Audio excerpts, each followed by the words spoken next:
Pertarungan sengit tidak hanya di Pilkada Jakarta, ada Pilkada Jawa Barat, Pilkada Jawa Tengah, Pilkada Jawa Timur untuk kawasan Jawa, belum lagi di Sumatera dan daerah-daerah lain.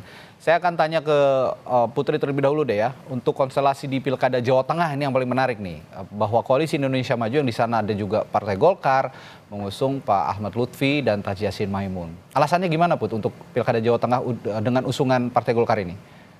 Ya, tentu kan dari awal komitmen kami di Partai Golkar adalah untuk terus berkomunikasi dengan Koalisi Indonesia Maju dan tentunya sebisa mungkin mendukung calon-calon yang memang diusung oleh Kim yang sekarang sudah berubah menjadi Kimplas gitu dengan bergabungnya beberapa partai lainnya. Jadi untuk Jawa Tengah ini dari awal memang diskusinya adalah untuk mendukung Pak Ahmad Lutfi dan tentu berkembang dengan wakilnya yaitu Pak Taji Yassin yang merupakan incumbent. Jadi dengan peta elektoral tentunya di Pulau Jawa yang masih menjadi basis massa terbesar, Jawa Tengah juga DPT-nya jumlahnya 25 juta sekian, hampir 30 juta, dan ini tentu menjadi basis massa, salah satu basis massa yang sangat strategis juga di Pulau Jawa. Tentu kami juga berharap bahwa ini nanti bisa menjadi salah satu peta kekuatan Koalisi Indonesia Maju Plus ini untuk bisa mendukung pemerintahan Pak Prabowo dan Mas Gibran ke depannya. Jadi tentu dengan bertarungnya Pak Ahmad Lutfi nantinya dengan Pak Taji Yassin, kami juga sangat berharap bahwa nanti seluruh program strategis yang ada di Jawa Tengah ketika beliau berdua menang, itu nanti bisa berjalan dengan lebih lancar. Dan tentu insya Allah akan memenangkan pilkada di November ini. Lawannya adalah Andika Perkasa, calon lawannya, dan juga Hendrar Prihadi. Bang Ciko, Pak Andika dan Pak Hendrar Prihadi ini akhirnya mau maju, latar belakangnya apa nih? Artinya gini, memang dua nama ini yang memang sejak awal dalam tanda kutip ya bertarung keras di internal untuk memperoleh tiket dari PDI Perjuangan dan termasuk Mas Bambang Pacul, namun Mas Bambang Pacul tentunya kita tahu semua tidak bersedia, dan kemudian kita telah melakukan simulasi beberapa kali, mengeksersis nama-nama, bongkar pasang dengan tokoh luar, termasuk Taji Yassin juga, dan nama itu sebelum ini ya digadang-gadang untuk maju bersama kader kami. Namun akhirnya Ibu Megawati Soekarno Putri dan senior-senior kami di Dewan Pimpinan Pusat memberikan keputusan dan memberikan rekomendasinya untuk kedua tokoh ini. Nah, kami sebagai penguasa dalam tanda kutip di Jawa Tengah dengan suara yang signifikan, dengan pemilih yang loyal, yang daerah yang sering disebut sebagai kandang banteng, tentu mempunyai rasa confidence ya, percayaan diri yang tinggi untuk bisa memenangkan dengan mesin partai kami yang begitu kuat dan teruji. Apalagi sekarang tokoh yang dimajukan Bung Andika Perkasa dan juga Mas Hendi tentunya tidak diragukan lagi, dikenal oleh masyarakat setempat sebagai tokoh nasional tentunya Mas Andika, kalau Mas Hendi tentunya mantan wali kota Semarang yang cukup sukses dan dapat mengangkat kesejahteraan masyarakat Semarang dan mengelola kota dengan sangat baik. Dan ini suatu hal yang saya rasa bagian dari perjuangan kami untuk PDI Perjuangan dan untuk rakyat Jawa Tengah dan seluruh Indonesia sebisanya dengan putusan MK yang 60 dan 70 itu kami memang ingin memajukan kader-kader kami yang memang selama ini kami persiapkan untuk maju menjadi pemimpin di daerah masing-masing atau jabatan pemerintahan lain. Ya. Jawa Tengah, Mas Agung, lagi-lagi sepertinya dampak putusan MK juga impactnya cukup besar di Jawa Tengah. Termasuk tidak jadinya seorang Kaisang Pangarep maju di Pilkada Jawa Tengah. Dan akhirnya Kim mengusung Ahmad Lutfi dan Taji Yassin. Ini dua pasangan ini bukan representasi sepertinya dari Presiden Joko Widodo. Kalau sebelumnya Jokowi ini punya representasi di Jawa Tengah untuk menandingi kekuatan besar PDI Perjuangan di Jawa Tengah. Nah, dua pasangan ini, analisis Anda soal persaingannya bagaimana? Iya, kalau secara personal ini perang bintang ya. Satu bintang di polisi, TNI, satu bintang di TNI. Gitu. Tapi yang menarik ketika dibedah secara elektoral, memang saya melihat kalau dibedah lebih dalam lagi matriks elektoralnya, dalam tanda petik sementara ini saya lihat lebih utuh, lebih sempurna itu di pasangan Ahmad Lutfi dan Taj Yassin. Kenapa? Karena merepresentasikan pemilih nasionalis dan religius. Oke. Sementara di PDIP ini sama-sama nasionalis. Nah, tugas berat lagi nih. Jadi PDIP berjuang Tapi kan lebih keras basisnya lagi. PDI itu kuat di Persis. Jawa Tengah. Tapi ini pemilih pilkada. Ya. Oke, seperti Uji pada saat figur, Ganjar dengan Taj Yassin ya. Persis, Ini persis. duet yang Sudah teruji. saling melengkapi, begitu kira-kira. Persis. Oke. Jadi PDIP harus berjuang keras lagi setelah Jakarta, Jawa Tengah. Kenapa? Karena ceruk pemilih yang disasar secara elektoral itu mirip sama antara Andika Perkasa dengan Mas Hendrar Prihadi seperti Oke. itu. Nah, berbanding terbalik dengan Ahmad Lutfi dengan Taj Yassin. Apalagi Taj Yassin di sini adalah petahana wakil gubernur Oke. yang punya basis, kemarin juga terpilih, suara DPD-nya luar biasa sangat besar. Artinya mesin politik ini masih panas. Nah, pertarungan antar dua pasang ini saya kira akan menarik juga dengan seperti halnya di Jakarta tadi. Namun yang akan ditunggu oleh publik apa kejutan-kejutan yang bisa dilakukan PDIP untuk memastikan Jawa Tengah ini kandangnya banteng, bukan kandang yang lain. Tapi ini nggak gampang, ya nggak Oke. mudah. Kenapa? Karena Pak Ahmad Lutfi dan Mas Taj Yassin saya kira juga punya format strategi yang luar biasa karena didukung oleh koalisi gemuk. Oke. Otomatis semua mesin-mesin politik mereka akan bekerja dan ini bagi Banteng saya kira tantangan yang lebih luar biasa lagi sebagaimana di Jakarta seperti itu. Tapi kan kejutannya setelah Kim mengusung seorang jenderal polisi bintang 3, Iya. lawannya langsung dilawan oleh jenderal Jenderal TNI bintang 4. Persis. Ini yang dibilang perang bintang gitu di Jawa Tengah. Nah, Anda tidak melihat sisi perangkat-perangkat di balik itu, seperti memang ada unsur TNI Polri di balik itu? Ya, kalau Mas Andika ini kan di level lingkupnya nasional gitu. Oke. Sementara Pak Ahmad Lutfi ini basisnya jelas di Jawa Tengah. Oke. Jadi di politik, di pilkada spesifikitas, kemudian detailitas itu menjadi utama. Kenapa? Karena kerja-kerja yang dilakukan harus terukur dan teratur gitu. Nah, Pak Andika harus memulai itu lagi dari awal. Walaupun tidak awal-awal banget, tapi untuk memastikan pengaruh magnet figurnya itu benar-benar menukik dan menajam di Jawa Tengah. Karena selama ini beliau kan luas cakupan wilayahnya sangat besar Indonesia seperti itu. Nah, itu sedikit banyak akan terdorong dengan Mas Hendi. Nah, tapi saya kira format ini sangat menarik. Kenapa? Kalau dibedah secara elektoral di survei semuanya masih kompetitif. Ya, jadi masih ada peluang bagi Mas Hendi dengan Pak Andika untuk bisa memberikan perlawanan sengit ketika memang masing-masing punya ya visi misi program yang jelas, kemudian bisa bermain isu terhadap masalah-masalah yang existing di Jawa Tengah, kemudian juga bisa juga masuk dalam konteks di mana mereka bisa share soal rekam jejak mereka selama ini, apa prestasi sebagai Panglima, apa prestasi sebagai Wali Kota Semarang, dan saya kira Mas Hendi punya dalam tanda petik porsi yang lebih luas nantinya untuk bisa mengkapitalisasi rekam jejak dia selama menjadi wali kota di Semarang, dan Semarang hari ini luar biasa. Nah, itu yang bisa diformulasi sehingga apa? Sehingga Pak Ahmad Lutfi dengan Mas Taj Yassin ini tidak kemudian bisa terleha-leha, santai-santai gitu. Kenapa? Karena di sisi ini PDIP-nya juga punya kapasitas dan kualitas Punya yang luar mesin biasa. partai yang kuat. Cuman saya masih tanda tanya besar bagaimana merangkul pemilih-pemilih Islam perdesaan, karena di sana banyak teman-teman Nahdiyin, dirangkul dalam format ataupun program yang utuh supaya apa? Supaya bisa dalam tanda petik menjadi lawan sepadan bagi Pak Ahmad Lutfi dan Mas Taj Yassin seperti itu. Oke, lagi-lagi kerja kelas nih, Bung Ciko, benar nggak nih kira-kira di Jawa Tengah?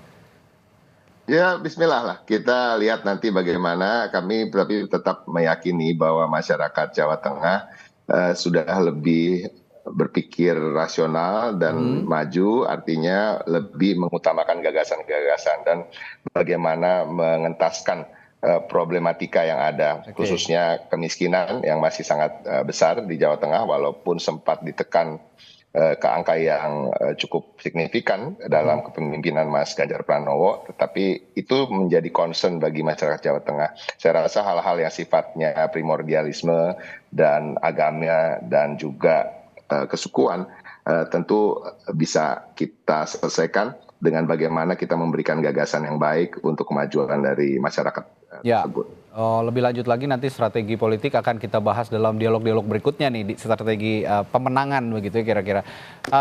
Kita beranjak deh ya ke Jawa Timur. Jawa Timur ini kalau sebelumnya katanya diisukan akan melawan kota kosong, Hovifa Indar Parawansa dan juga Emil Dardak, tapi ternyata PDI Perjuangan kabarnya memajukan Bu Risma, benar nggak Bung Ciko?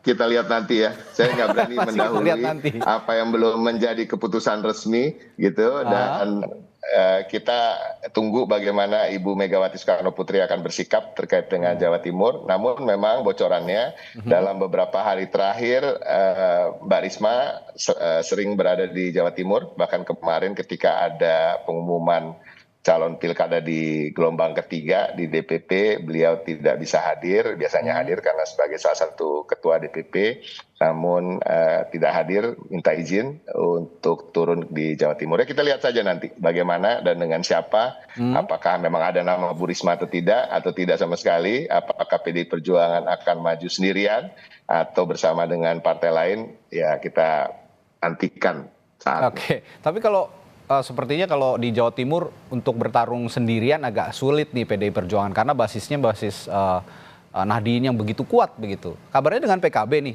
Bung Ciko? Bisa. Tapi kalau kita mau jujur, di internal PDI Perjuangan sendiri, tokoh Nahdien juga banyak. Dan kalau bisa dilihat dari survei ya, Mas Agung mungkin bisa lihat ya, di 2 pemilu bahkan 3 pemilu belakangan, pemilih Nahdien itu paling banyak memilih partai PDI Perjuangan, baru kemudian PKB, atau kebalikannya. Jadi antara itu dua aja yang dipilih oleh pemilih Nahdien kalau kita lihat. Kemudian ada Golkar juga di sana. Ini acuannya di Pilpres 2020 di Pileg 2024.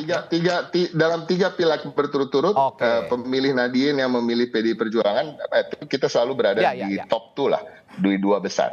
2018 tapi kalah Bang sama Ibu Khofifah dan Emil. Putih Guntur sama Pak Gus Ipul. Nah, itu kan padahal punya representasi Nahdien itu juga Gus Ipul. Artinya dengan kita taruh tokoh Nahdien pun bisa kalah. Oke, Put, Jawa Timur gimana Put sejauh ini?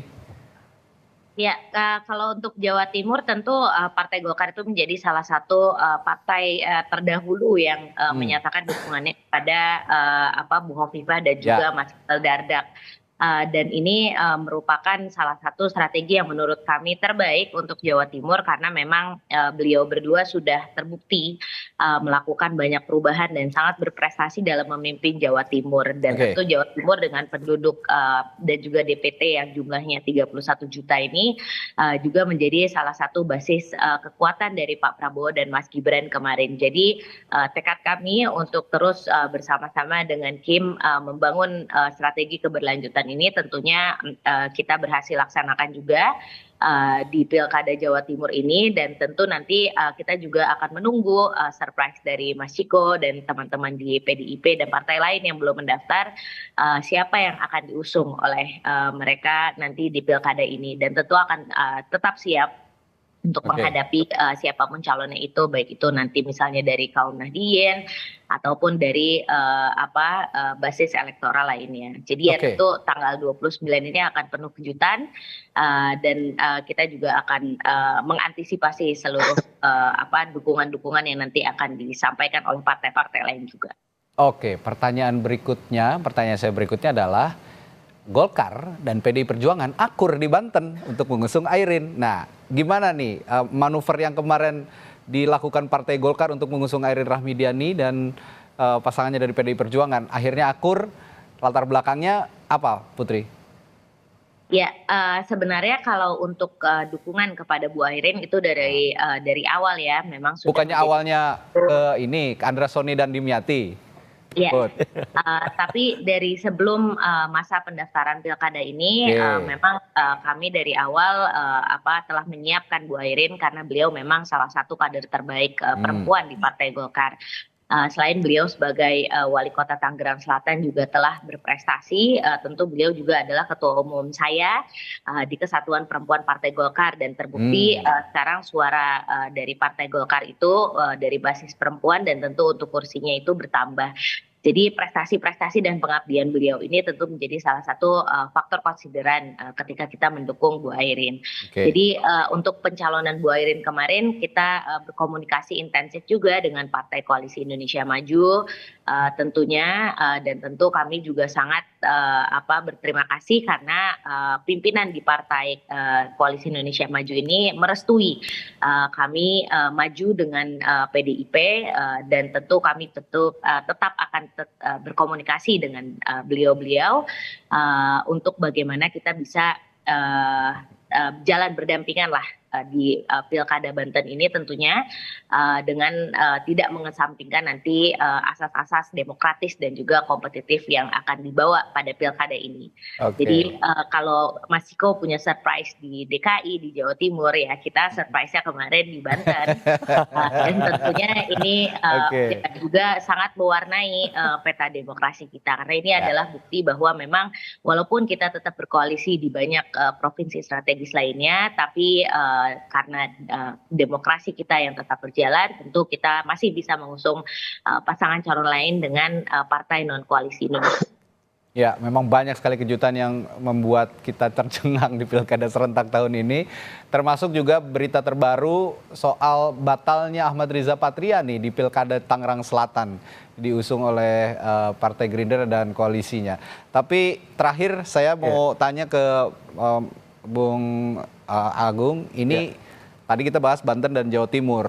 Kalau lihat koalisi Indonesia Maju kan diupayakan di semua provinsi pilkada gitu, ini bisa solid. Tapi ternyata di Pilkada Banten kayaknya rontok nih. Kalau terkhusus untuk bicara koalisi Indonesia Maju, upayanya dalam membangun koalisi yang solid terus di pilkada, sebenarnya masih bisa berlanjut nggak sih?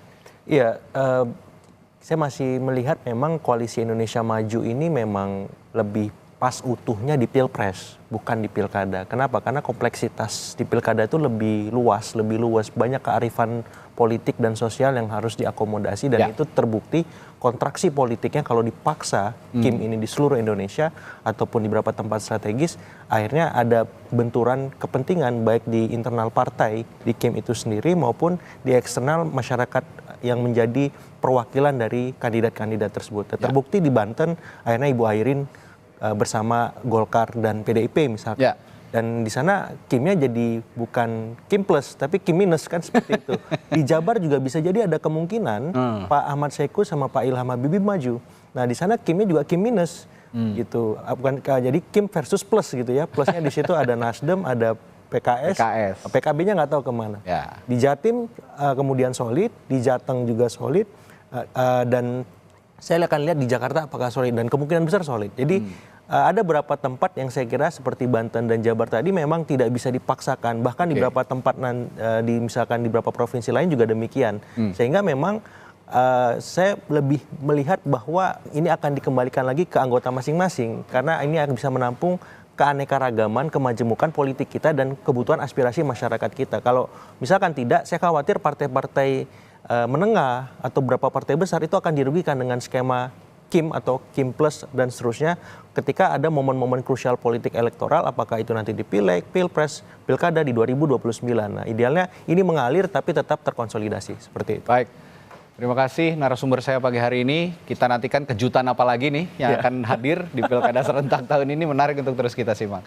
Wakil Sekretaris Jenderal Partai Golkar Putri Komarudin, lalu juru bicara PDI Perjuangan Ciko Hakim dan Bung Agung Baskoro. Terima kasih sudah hadir di Sapa Indonesia pagi hari ini. Sehat selalu Bapak-bapak dan Ibu. Sampai jumpa lagi. Assalamualaikum. Selamat ulang tahun. Salam. Thank you. Thank you. Terima kasih Putri, sama-sama.